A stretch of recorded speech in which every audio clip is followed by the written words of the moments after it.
All right, good morning, everyone, and welcome to today's exclusive event with Real Estate IQ. It's another Thursday, so it means it's another good learning session from Real Estate IQ. Hello, everyone. We're thrilled to have you joining us today. It's 11 a.m.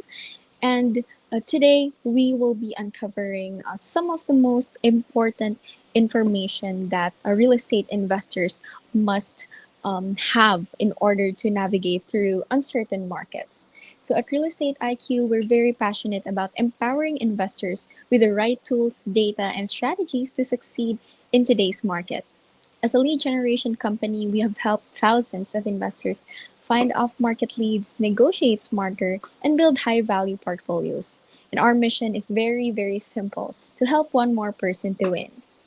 Well, today, without further ado, we're honored to have Steve Liang, one of the co founders of Real Estate IQ, join in with us today to uh, teach about pre-foreclosure. Steve is a seasoned real estate investor whose proven strategies have unlocked thousands of lucrative deals.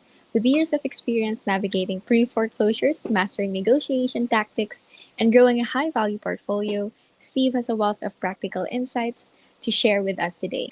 His expertise has transformed the way investors approach off-market opportunities, and he's also here to reveal the secrets that can take your portfolio to the next level. And I'm sure that Steve also has today some case studies that he will share today. So I want everyone get ready to take notes, ask questions, and learn from only the best. Hi, Steve. Hi, Sophia. Thank you for the intro. Good Yeah, to see you. good to see you too. Go ahead and take on the spotlight. All right. Welcome, everybody. So, first of all, I congratulate you for joining us and learn more about this well kept secret. We call it Preforeclosure Goldmine. Now, you might be wondering, why do we call it the gold mine? Let me just tell you the amount of profit we're talking about. So, now, in order to understand pre foreclosure, we got to really understand what foreclosure is about. Foreclosure auctions, depending on where you are, happens about every month, maybe depending on what state you're in. It could be every week. And it allows banks or maybe the county, depending on what kind of foreclosure it is, to auction off properties that have been late on their payment. You can usually get the deal at 50 to 75% off of the market value. Okay. It's deal by deal, right? Depends on what deal and what deal. If you haven't been to a live auction, I highly encourage you to do that. Actually, I have recorded a video in that I took a couple of days ago, and we're gonna share that in a little bit. It's pretty chaotic, and it's a big event, and you really want to be there if you're really serious about being in real estate investment. Even if you don't participate in the auction, you should definitely check it out.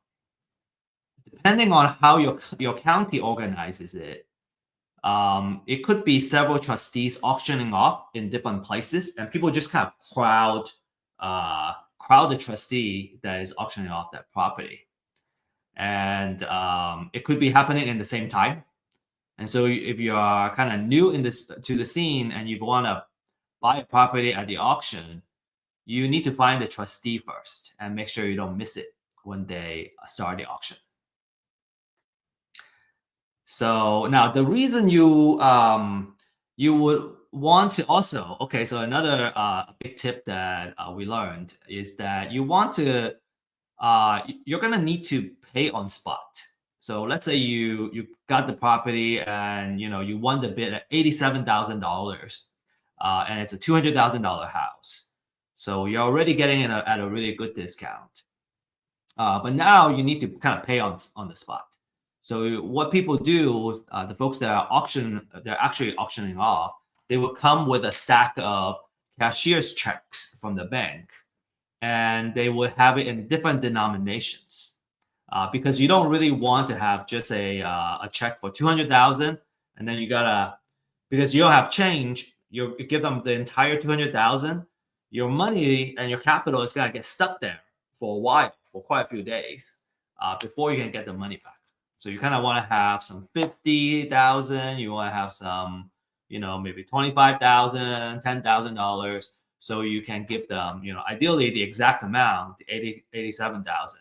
But if not, at least you can do like 90,000, so you don't have a lot of money that just getting stuck in the with the officials, and then you're not making any money, any return on the money that is just being there.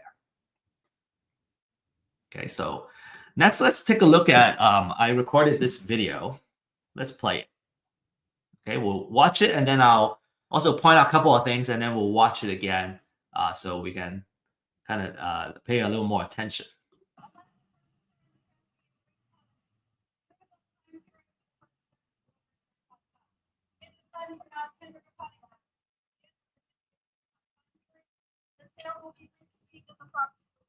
Yeah. Okay. So really short video, about 10 seconds or so. So a couple of things. I'm gonna play again, but a couple of things I want to point out for you is, number one, the lady was announcing and she was making the disclaimers before the auction start. So the auction hasn't started. She was just kind of reading off the things that you should know about before you really actually participate in the auction.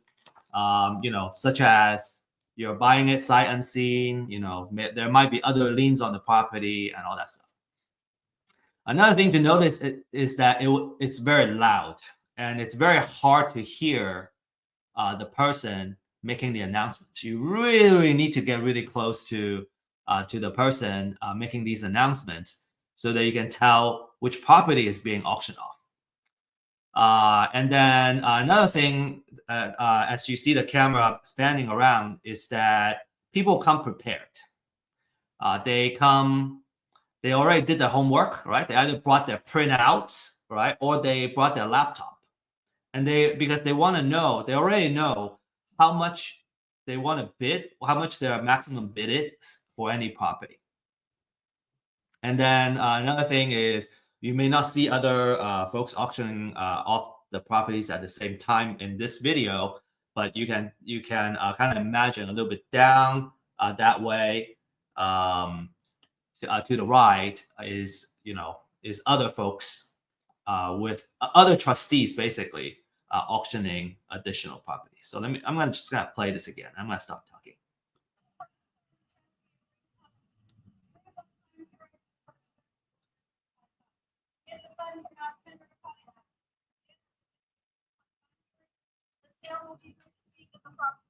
Yep. Okay.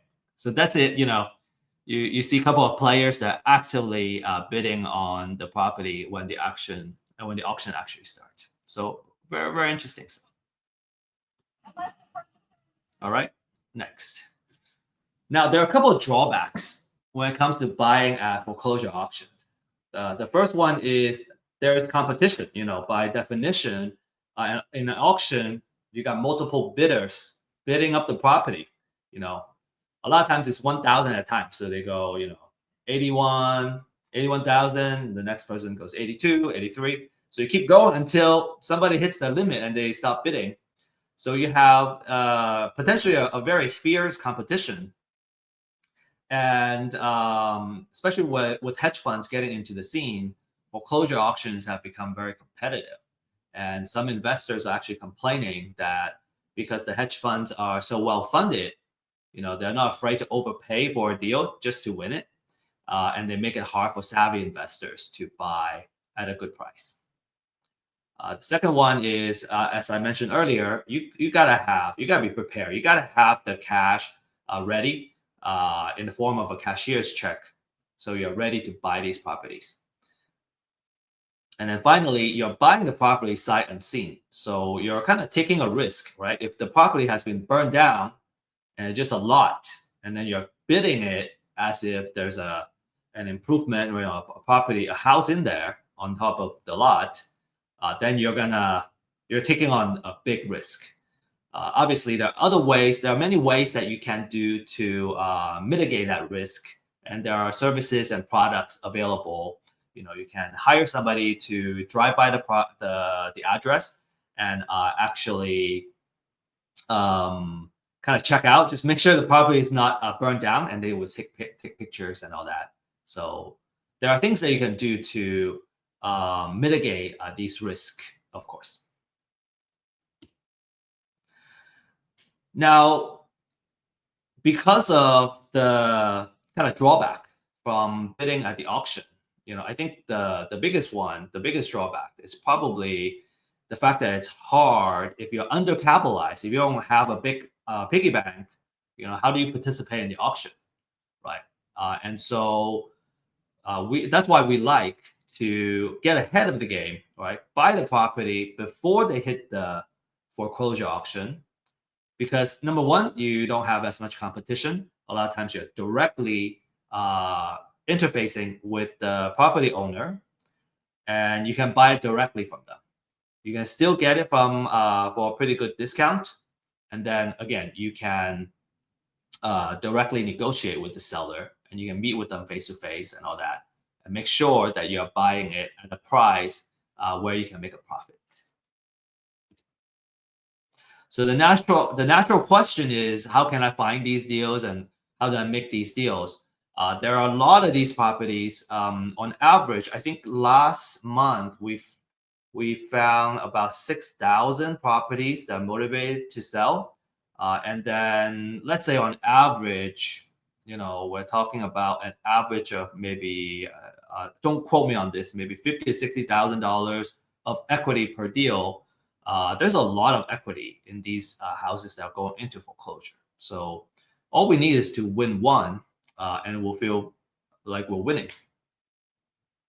All right, so that's what this webinar is about. I hope we have kind of piqued your interest.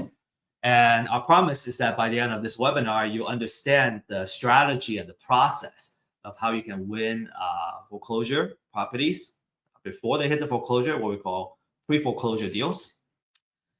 From a kind of the type of investor standpoint, if you're new, obviously this is a really good class, because there's a lot of opportunities in the foreclosure auction. A lot of properties that are going into foreclosure auction that are good candidates for you to reach out to.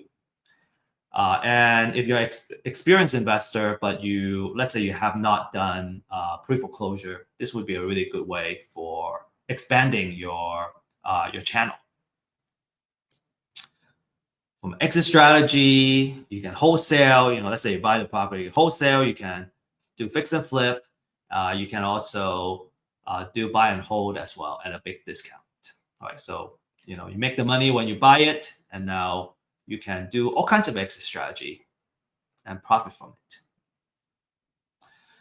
So reminder, distractions can be very lethal, especially when we're trying to learn. So find ways to be focused, turn off as much distractions and notifications as you can.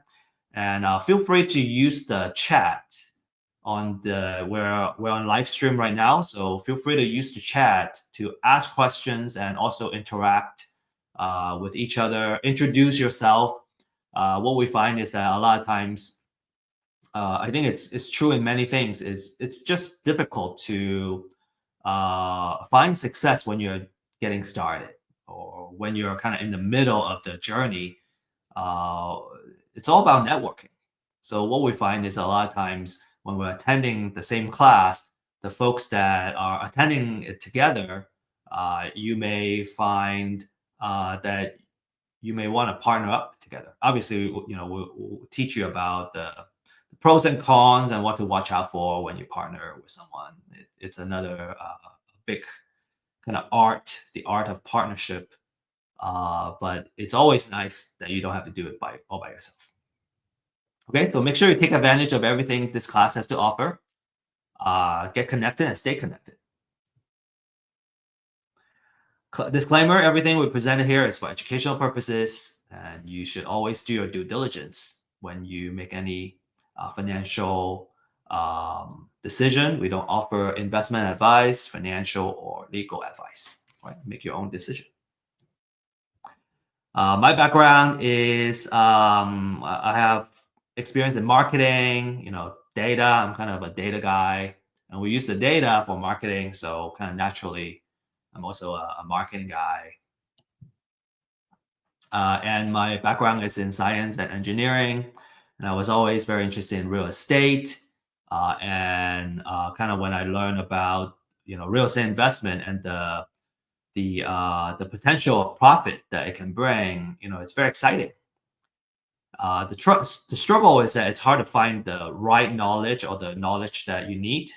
And then once we know what to do, it's hard to kind of get started because everything starts from the lead generation and the deal finding process. So it's hard to get good data and good technology. And then another big part is every single step when you're doing something new. Um, it's very easy to get stuck. I get to a certain point, I go, what do I do now? Right? Especially it's our first deal, and we found it hard to connect with quality people that can kind of show us the way. A lot of times after a couple of deals, we learn how to do it well, and we can become very competent ourselves. We can become like basically a full partner. But in the beginning, you gotta learn. So having high quality people that are trustworthy is very important. And that's why we're at Real Estate IQ would bring these couple of offerings to you. One is webinars, classes, right, educational items. We also have ebooks that you can leverage and learn more. We also offer really awesome deal finding data. We're also going to start offering deals and kind of financial side of items because what we realize is that as investors, data is not enough. We need deals, and then once we get deals, we need funding to close the deal. So there just needs to be so much support around us to be successful. And then very very importantly, we also want to surround you with a community of experts, so you can you can be a part of the community and we can find success together. Okay, without further ado, really want to get started here. So I got a couple of steps here. Number one is we want to understand the foreclosure process. Why is that important?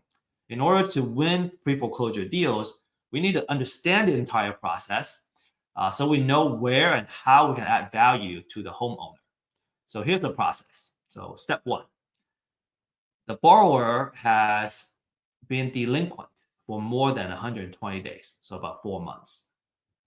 Okay, so that triggers the lender to say, hey, we need to send a letter of demand, and the borrower needs to start getting current on their payment. The borrower will have at least 30 days to pay off the delinquent payments, or they will send a notice of default and an intent to accelerate the loan. So basically, kind of accelerate a loan and start a foreclosure process.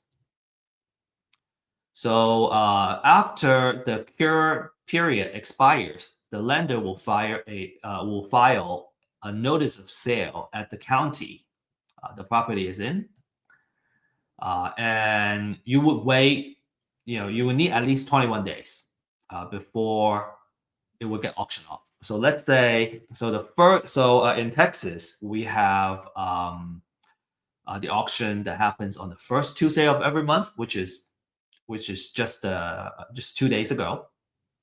And let's say the filing happened on the first of the month, right? And it's not that Tuesday yet. It's not gonna go into that immediate Tuesday, but it'll go to the following Tuesday, first Tuesday of the month. So that at least there are 21 days before the next auction. The property is usually auctioned off between 10 and 4 p.m. Different counties are different. Houston, for example, has the auction at a conference center. Most counties will have the property auction off at the courthouse. And it's like rain or shine or snow, it will happen. In fact, just a few days ago at the Dallas auction, it was raining, super hard. So it added more to the noise. It's super hard to hear, and it was wet too. The good thing is there was an overhang, and it blocked off most of the rain. But if for some counties where you just need to be there with your poncho, if it rains, if you want to really participate in this. So the property will either sold to the highest bidder or it will go back to the lender and become a REO. REO stands for real estate owned property. It goes back to the lender. So at foreclosure auction, okay, after it gets foreclosed, the borrower may still owe money even after the foreclosure.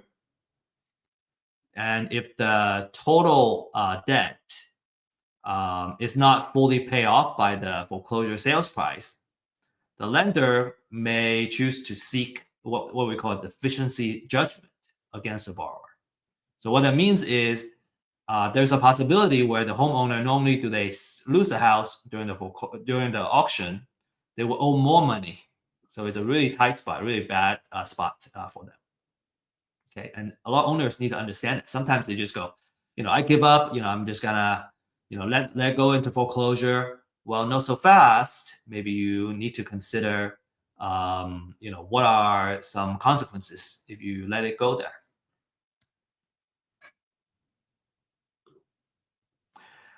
Okay, there are also, the different kind of liens. If there are junior liens on the property, so let's say the foreclosure is about the primary mortgage, and there are maybe some second liens and city liens, all kinds of liens, HOA liens on the property. Well, the foreclosure is gonna wipe out all those second mortgages and junior liens. But the foreclosure doesn't eliminate debt. So even though the lien gets removed from the house itself, right? So that as an investor, let's say you win the property, you don't need to worry about those junior liens. But as the borrower, they are still potentially on the hook. So these lenders can still go after the borrower. Another thing is that you have federal tax, state tax, and local tax liens. They would still survive, which means that let's say you're the investor, you won the bid, you wanna know what federal liens are on the property. You want to know if there's any state, county, or city tax liens. Those are senior liens, and it's likely that you will still need to pay those liens as an investor. Okay, which is why it's very important to do proper title research. And we have learned have gained a lot of lessons doing title research recently, and yeah, you gotta be extremely thorough. You gotta have to know how to do it. All right, next we need to know which properties are going into the auction. Okay, so how do we find out? Well, there are ways you can research the data yourself, or you can buy it. Okay. So what the couple of lists that you want to look at is what we call the pre-foreclosure list, the motivation for these motivated sellers, right? And again, our purpose here is to see if we can buy the property before it goes into the foreclosure auction. The market price is between $200 to $300 a month for an entire metro area. Okay, I think it's still a really good investment because let's say you win a deal, a wholesale deal, and we're talking about $10,000 profit. So it's not that big of a price to be paid. Another thing you can ask for is called the appointment of substitute trustee. So this is another kind of data where in the foreclosure process, if you recall, one of the first steps that the lender would do is they would appoint a local trustee to handle the foreclosure process. And so that's usually a signal if the appointment of substitute trustee has been filed, that's usually a signal that the house is going to go into foreclosure. So that's what we call a pre-foreclosure. And you get to have be more ahead of the game for those uh, more ahead of the game than the folks that are just looking into pre-foreclosure, and you can do marketing and you can kind of reach out to them. The perhaps the drawback for this list is that they are not as fully motivated. They know they still have some time. They understand they have a ticking time bomb, but it's not like the foreclosure date has not set usually in this case. So, but it gives you more time to do marketing and kind of nurture these folks, nurture your leads. All right. So a free way to do it is you can Google your county name and then you say notice of sale, and you should usually get to a website where you can start looking at the foreclosure document. So this is what a foreclosure document looks like. It talks about, this one has the address, it has when it's gonna show up and all that stuff. There's a lot of information here. Time and date and the county is going to get auctioned at.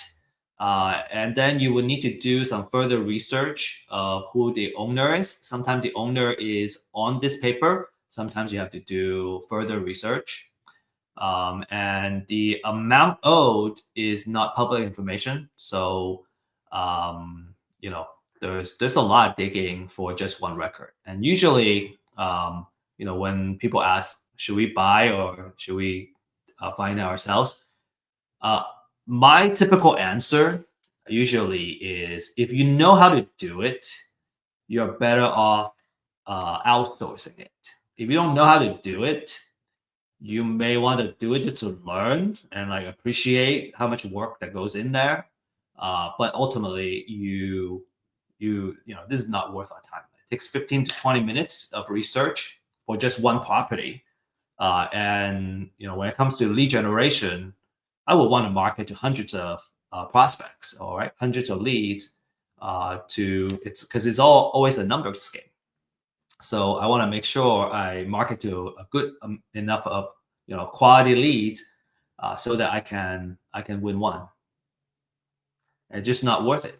These are the volume of foreclosure filings in a couple of the major cities that we cover, and it's just not worth the time to do research on every single one of those properties. It's just impossible.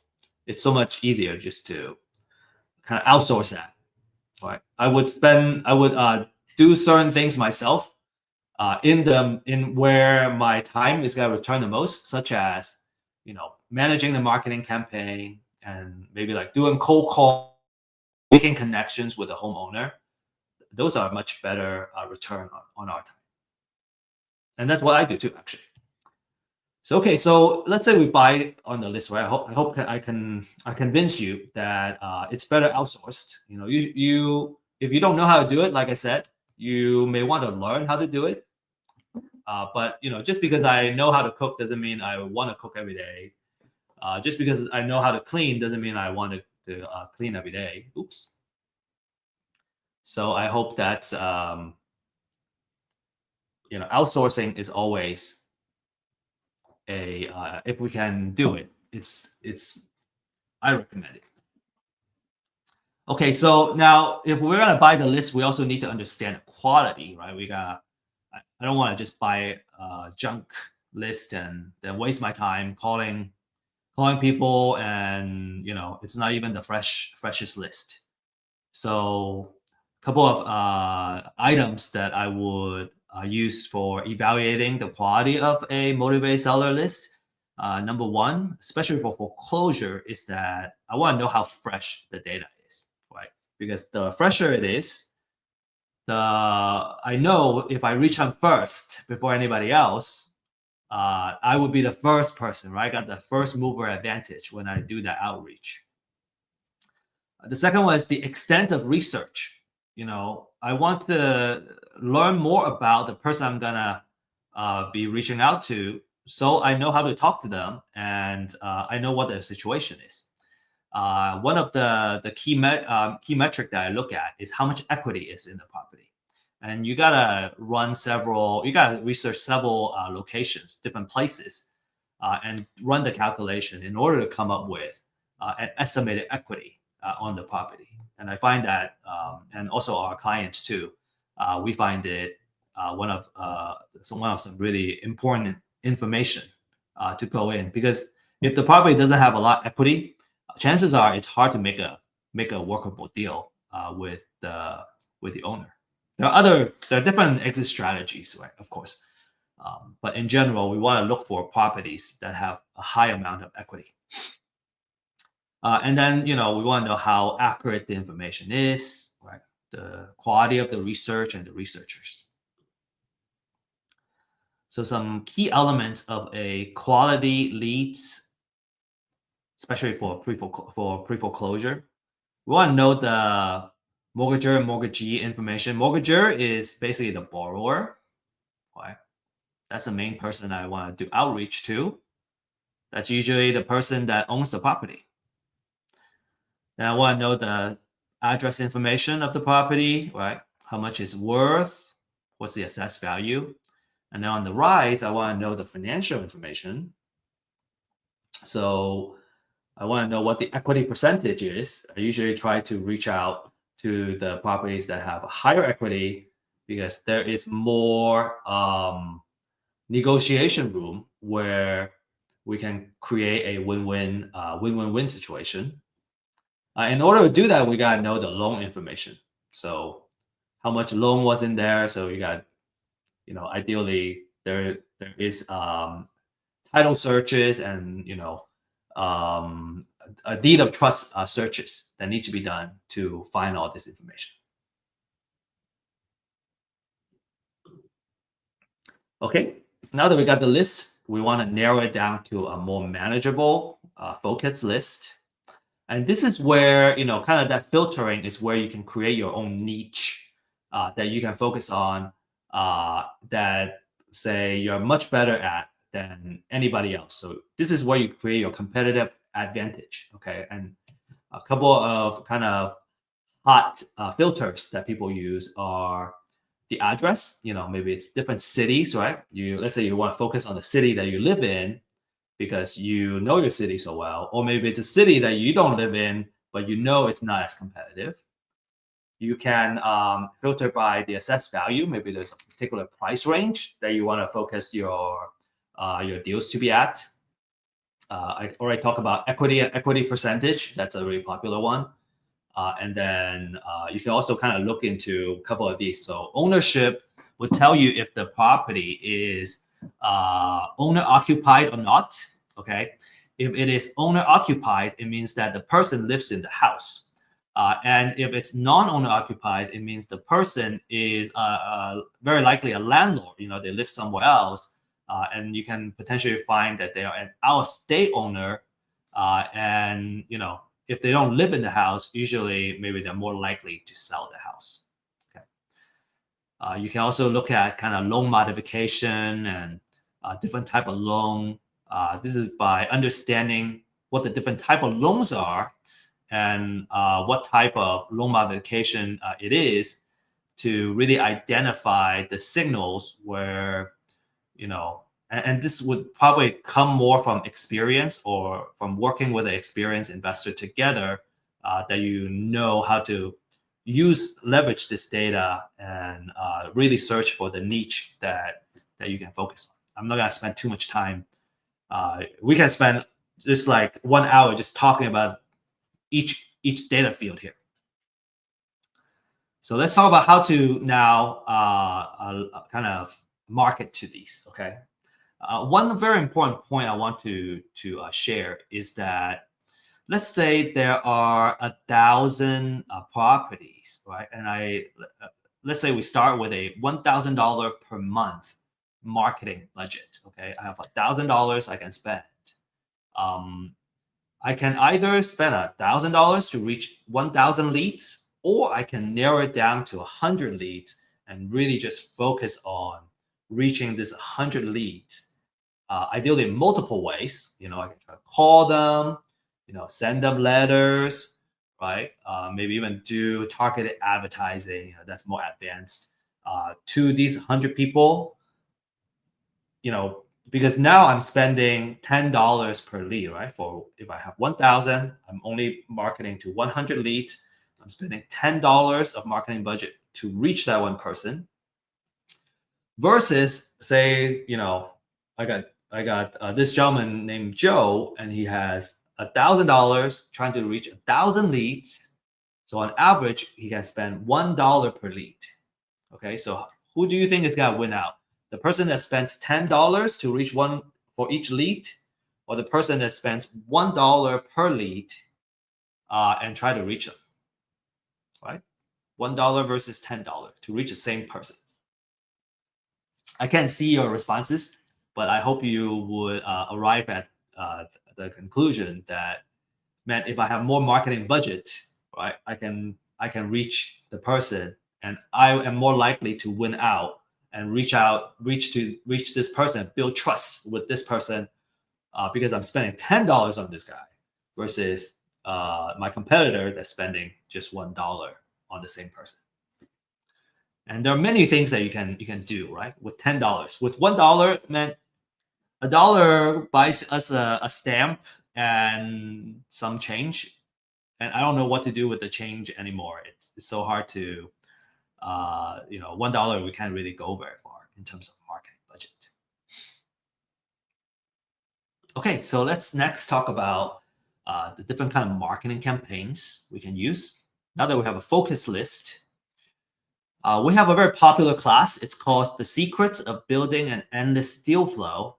And it's about creating marketing campaigns that you can do to build a consistent pipeline for deals. You can really, when it comes to marketing, you can apply it to reaching motivated sellers, or you can apply it to, any kind of business. So it's just a really awesome business class in general. And if you enjoy this upcoming segment and you want to learn more, I would highly encourage you to take that class to learn more about marketing. Okay. We also have other speakers and topics that really kind of go deep into some of these items too, such as door knocking. We just recently had a door knocking class, which is phenomenal. So door knocking means you're showing up at the person's door, right? You need to know their address. You need to know who you're talking to ideally. The advantage is that you can talk to them in person and you can build trust quickly. And I kind of pointed out here that the effectiveness of a door knocking campaign really depends on the quality of the list, right? You gotta know you gotta have the right address. You gotta know, who you're talking to. This allows you to talk to the homeowners in person, and you get to see the house right away. A lot of times, let's say that they're already ready to sell, you can just go and see the house. You don't need to make another appointment to see the house. To be successful, you need to have the ability to strike up a conversation and build trust very quickly. You also need to have a thick skin. Some people just don't want to talk to you, right? Maybe they scream at your face too, and so just being okay with that. If you're more introverted, like myself, maybe you don't like talking to people. You prefer not to talk to people face to face. You can try other marketing methods. Right. Door knocking is by far the most successful campaign that and marketing method that I know. Through our clients. Next is you can do cold call. So we provide a skip trace service. So we skip trace all the properties that are going into foreclosure. You can have multiple phone numbers you can call, and just a tip is that when it comes to phone numbers, because we're using a third party service, it's very hard to guarantee quality. And usually phone number skip trace, it's just very difficult to get 100% accuracy. So usually we get about 70% hit rate and 70% accuracy. So there are folks that you call and maybe it's a wrong number. That's okay. We got all these numbers, so we can just keep calling. Right? Somebody is always right. Some say some will, some won't, but someone is always waiting. I want to share this cold call script with you. This is also has been shared in another class from our speaker, and I really love their script. So I have started to use it, and that has produced for me as well. So when you call and they pick up, right? So all you need to say is, hi, is this Mr. Lawrence? And then they go, yes, this is Lawrence. Who is it? And I go, hey, my name is Steve, and I'm just curious if you're aware that your house may be under foreclosure. A lot of times they're already aware. I have had call the same person that same name. Sorry, a person with the same name, but just a wrong number, and then they say no. But most people they're already aware, and maybe they're already working with an attorney or something to to try to come up with a solution. And so I really like this number 2 and number 3, where number 1 is, have you been able to get with a bank to review any options? Some people may say, no, I don't know how, or, you know, I'm broke. I don't know what to do. That's a really good opening for you to make an appointment, right? Because our job is really to kind of give them a solution, explore different options where they can see how they can stop the foreclosure. Oh, okay. Another thing that I have learned is that if our approach is to ask if they want to sell, usually I got I got a lot of a lot of unpleasantness coming back at me. And ever since then, I have kind of readjusted my approach and just kind of be an advocate for them. A lot of folks don't want to go through foreclosure and they don't want to sell. They want to stop the foreclosure. So it's much easier to try the approach of helping them stop their foreclosure and explore the different options that they can do. Okay. And then number 3 is, have they told you that have been approved? So let's say like they already kind of got somebody working on it, but until they got an approval, um, the house may still go into foreclosure. In fact, like just last week, I was calling a couple of folks, and they already had somebody helping them work on it. Like they were either waiting for an attorney or like they have started working with an attorney, but they didn't get a written confirmation that it's going to happen. So my advice to them is, make sure you got something written by the end of Friday. So at least you still have, next Monday to kind of follow up. But like by Monday, if you don't get that, you know, your house may go into foreclosure. So I, it's okay that we don't win the deal, but at least we're helping. We're helping them, right? The other one I want to share with you is the voicemail script. Okay, this has worked out. I have When I have scripts, what I realize is with enough practice, I can overcome my call reluctance. And maybe it happens slowly, but if you can just kind of set a goal to make 5 calls, 10 calls to start. Maybe sometimes, let's say you're just getting started, just making like 1 or 2 calls, just to do that. It will help you kind of break through and get really comfortable, because it's all about having practice. So this voicemail script comes from a book called Rainmaker Conversations, I think, or like How to Become a Rainmaker. So it's a sales, really, really good sales handbook. Really short too. I highly recommend it. So without reading this to you, I'm just gonna leave it here. You can take a screenshot and practice it and see how well it works for you. Okay, I'm gonna leave it up here and I'm gonna start moving on.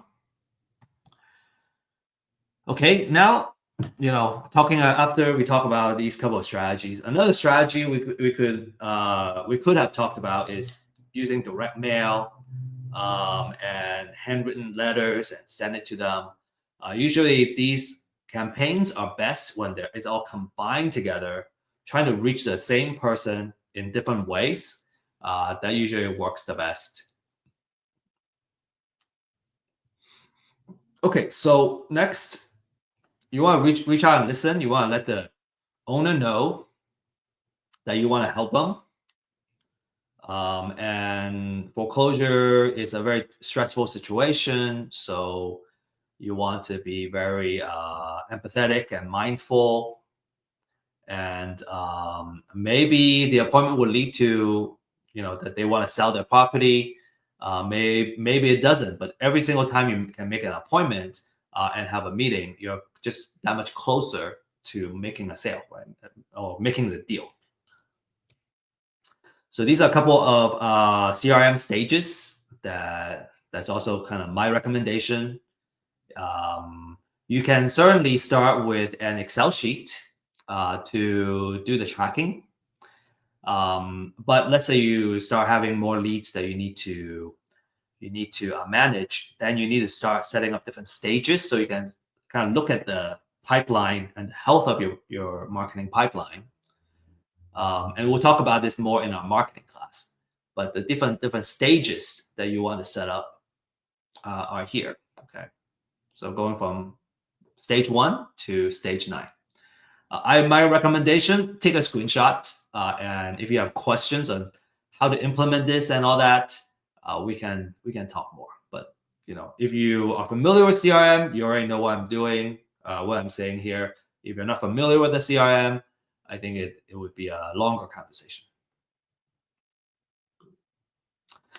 Next, it's very important to do a good repair budget. And you don't necessarily need to know how to do it.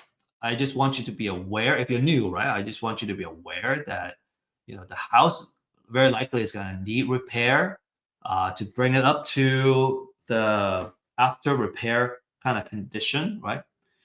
And when you make an appointment and meet the seller at the house, you have an opportunity to come up with the repair budget and come up with the estimate. So the better you are at doing it, the more accurate you're gonna be, and then you can come up with the best offer. Right? You can come up with a really good and solid offer. If you don't know how to do it, bring in someone who has the experience and have done it before, so that they can come up with it, and then together you guys can kind of walk through. And usually it's much better if you're new to have somebody kind of show you the way, so that you over time you learn how to do it. So it's just a very important part of the offer. So you can do it yourself about 20 minutes. With practice, you become an expert. You can't bring a general contractor usually unless you already have a contract in place. And then, like I said, a recommendation is to have a mentor or coach or a more senior partner that can come in and kind of fill that role. Okay, so next step, real quick, you want to, now you can negotiate the price. All right, let's say they want to sell, and it's in a situation where you can give them an offer that can create a win-win. You want to focus on their needs, right? Building trust, getting to know their family situation or their personal situation, and you want to know your numbers. So know how to come up with an offer. And I'm not gonna dive too much into the formula to come up with an offer. We're assuming that you know how to do that, or if not, that you're gonna kind of read up the literature on that, what we call maximum allowable offer. Okay, we'll have another class if you don't know how to come up with offers. Actually, next Thursday, we're gonna talk about some details of different exit strategy and the formula that you should use to come up with your offer. So, if you don't know how to come up with your offers, no worry, you're gonna learn that next Thursday. All right, so let's say you come up with an agreement, then you can put it in writing.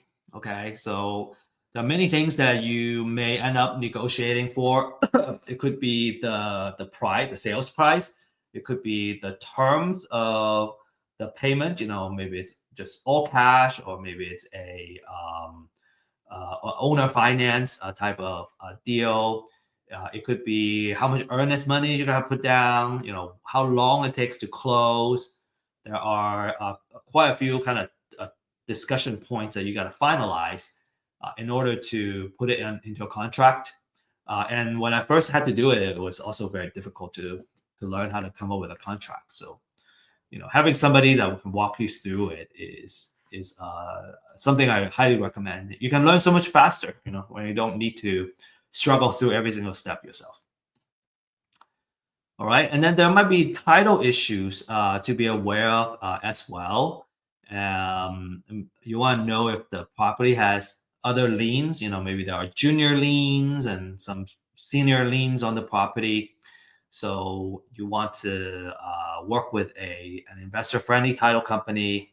Also, kind of have a way to do the title research, which I think I'll talk about in a few couple more slides, and just understand how to do the homework and do the title research. Closing, I have had very awesome,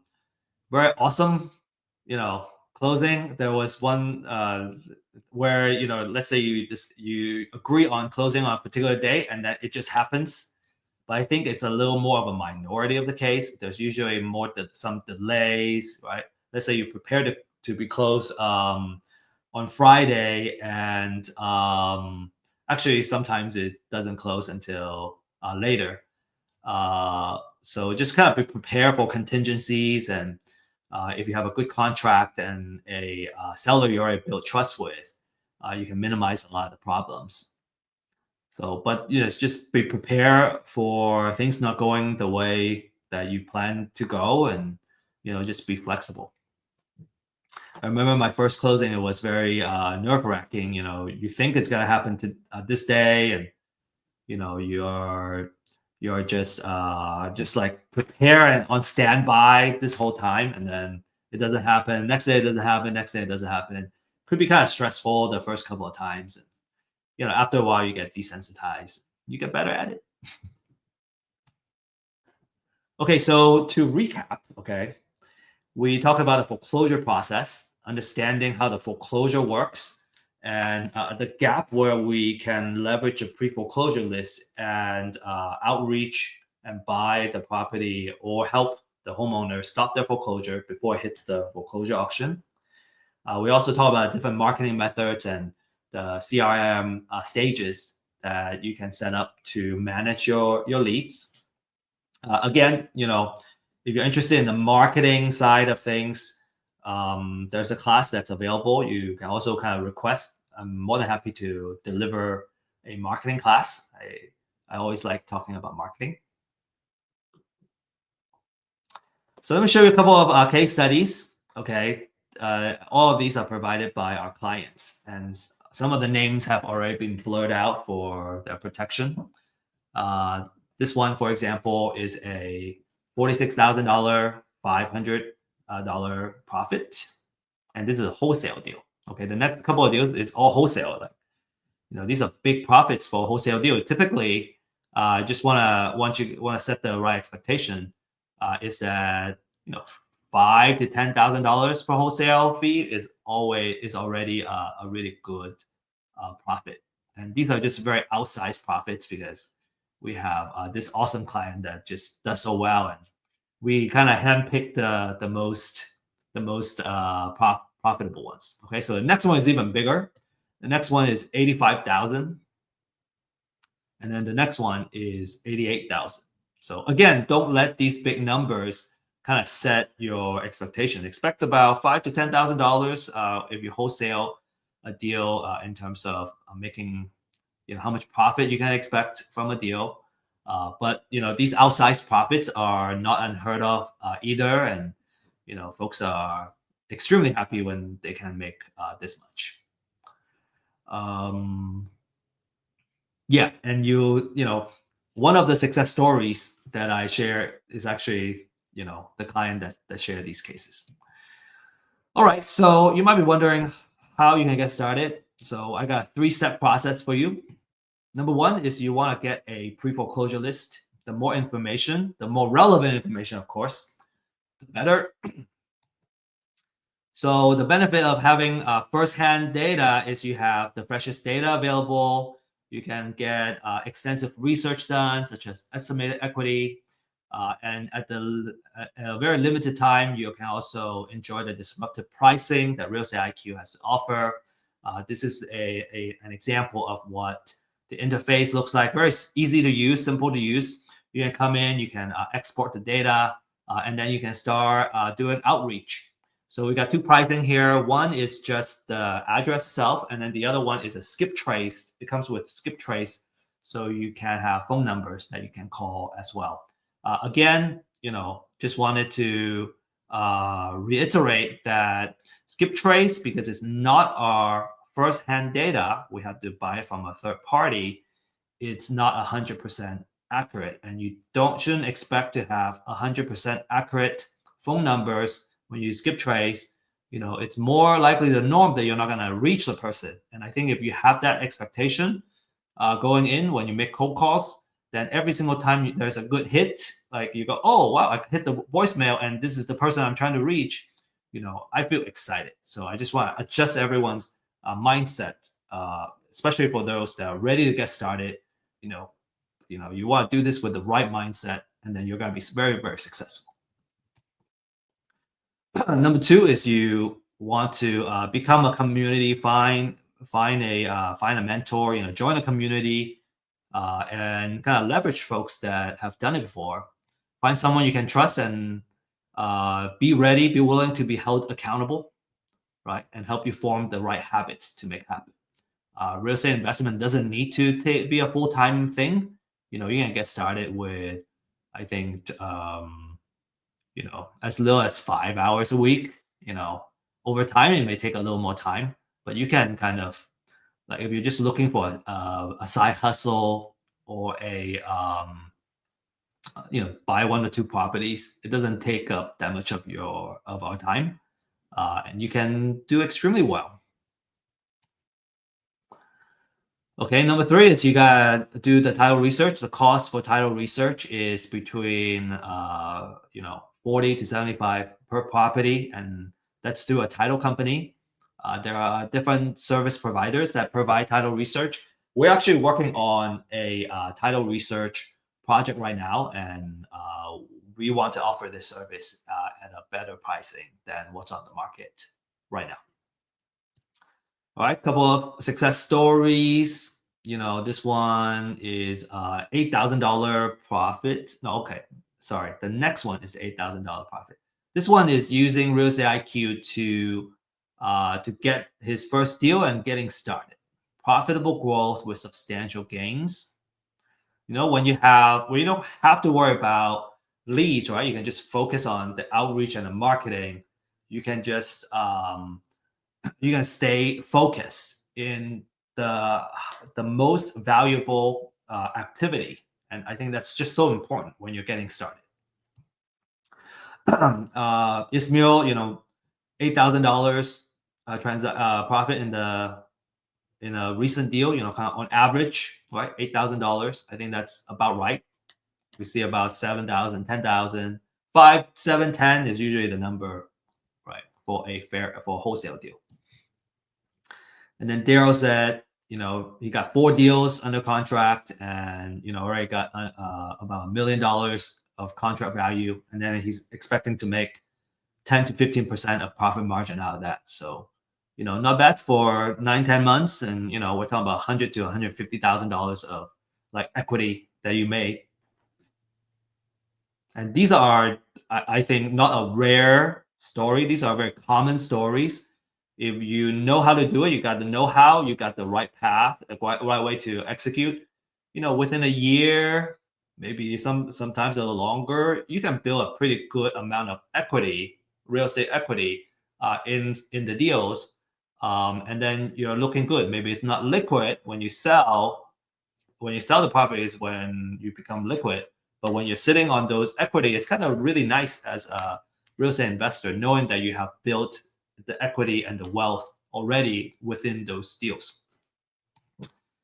Okay, to learn more, you can use this link here. And maybe I hope Sophia, you can help me send this link on the chat as well, on the class chat. So you can book a one-on-one consultation with us to learn what it's all about. Experience the power of firsthand data. And then the next thing I want to recommend to you is learn by doing. We have an event every Friday at 9:30. We're working on the link right now, and you can send me a email at steve.liang@realestateiq.co, and I will send you the link to join. And this is more of an invitation only. We want to have a serious and high quality folks that want to do deals with us together. So for example, tomorrow at 9:30 we're gonna have another session. So if you're interested, I look forward to meeting you and seeing you in person, getting to know you. All right, so this is to conclude everything. I hope you really enjoy this class, and if so, please scan this QR code and give us feedback. If you hate it, you don't like it, this is terrible, useless, it's a waste of your time, please do the same. Scan the QR code and give us feedback, just so we know how to improve, right? How are we doing a good job, or are we doing, or is there something we got to fix? So really appreciate your feedback, and thank you for joining us. And we'll give you a prize just as a thank you for sharing your feedback. And finally, best of luck and happy investing. Remember, again, that next Thursday we have the next class, which is how to find great investment deals, where we look at the different type of exit strategy and formula that you're going to use to come up with the right offer where you can make money on the deal. And then tomorrow on Friday, 9:30, you have the online meetup, or MAP online meetup, where we really talk about live deals. We can go over some case studies as well of actual deals, and just learn by doing. If you have a lead, you need help how to close it, or already got a deal under contract, and you want to know if it's something that you can profit on, because sometimes we're seeing is that the folks can get a deal under contract, but then because the term and the offer were not done well, you can turn it into a profit because your offer is just way out of whack. So we're more than happy to give you support and share our experience, and we can make some deals together. So that's it. That's all I got for today. And you can save my email address, and I look forward to getting in touch with you. Thank you, everybody. So Okay, Sophia, so the stage is, I'm passing the stage back to you. yes, so actually we have a lot of questions and comments during Oh, wow. the event. So would you mind helping me go through all of them and address these Yeah. comments? So first, I think you have mentioned this earlier on how can you know what properties are up for bid. I think this one is for the auction.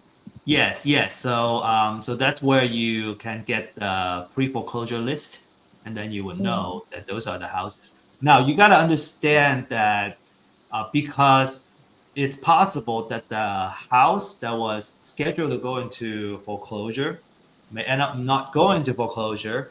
mm, So there are times where let's say you do all the due diligence and you try to buy the property at the auction, it already got bought up by another investor, for example. So it may not show up there, but you got the list, so that you know which ones were kind of scheduled to be there. Okay, so this one from Michael Williams. So from time of county posting to time that data is made available on REIQ, how fast is that or fresh is that? How quickly are the leads provided in your list? Yeah, typically we can offer you about 2 days to add. Some counties faster, some counties maybe a little bit slower. We have a pretty robust system, and if there's some kind of delay, let's say the county is delayed, we'll also tell you. Okay. So for our next question from Patrice, how much equity should I consider to know it's a good deal? Okay, that's a really good question. How much equity should I consider to be a good deal? I have folks that so if you look at the data, you would find that there you can probably find some that are 50% equity, more Mm, than 50% equity. And those are extremely good deals because you're kind of buying it 50 cents to a dollar, or there's, mm-hmm, more than half of the amount that you can negotiate for, right? You would find that if you kind of change that to more than 40%, now you have a lot more properties that fit that criteria. So I don't know. I think maybe depending on your strategy. So if we're kind of really focused on the amount of equity, I think 30, more than 30 to 35, those are really potentially good deals.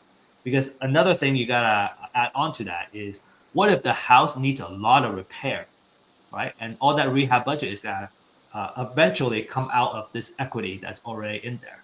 So mm, you kind of want to have some buffer there. Usually, people prefer to have not screen out so much opportunities that you may lose out. So maybe a third, just drawing a line in the sand as a recommendation. I would say 30% is probably mm. a Okay, good start. 30%. Okay, next one from Lynn Saylor. Do you have scripts on setting profitable prices or negotiation tips? Okay. Scripts on setting profitable prices. Okay, I assume that when you say profitable prices, we're talking about for you as an investor. I would, my approach is I want to be transparent Mm, with them. And what we find is that, and I think we'll go over this in next week's class. Um, there's a formula that we follow to come up with the offer mm, because we need. So first of all, we need to make sure that we can make a profit because we're in it to right. It's a business. There's overheads, right? We still want to be able to. This is not a charity, right? So the formula already have the built-in numbers that you want to use. And so a lot of times I just tell them, hey, because of the other kind of cost that's involved, I need to follow this formula. And based on the number, this is how much I can offer. Like there are folks that really want to know, you know, I just, I just, uh, I just write down the number for them, and then we're solving the problem together instead of going head to head. And I think you know at least in this case you really want to have a like we're facing the same problem together instead of um mm, we are negotiating in a hostile situation. Yes, because after all, you need to build a relationship also with the homeowner. So Right. you don't want to be hostile. Yeah, a couple of approaches, our speakers have also shared in the past is, that you guys we are on the same side and there's a bad guy. We're trying to fight the bad guy and we're not fighting each other. And I Mm-hmm. really like that mindset and the positioning. Okay. Well, we have Ray here. Ray's a beginner. I want to learn how to find, approach distressed homeowners, get property under contract, and then wholesale contracts. What is your recommendation? Oh yeah.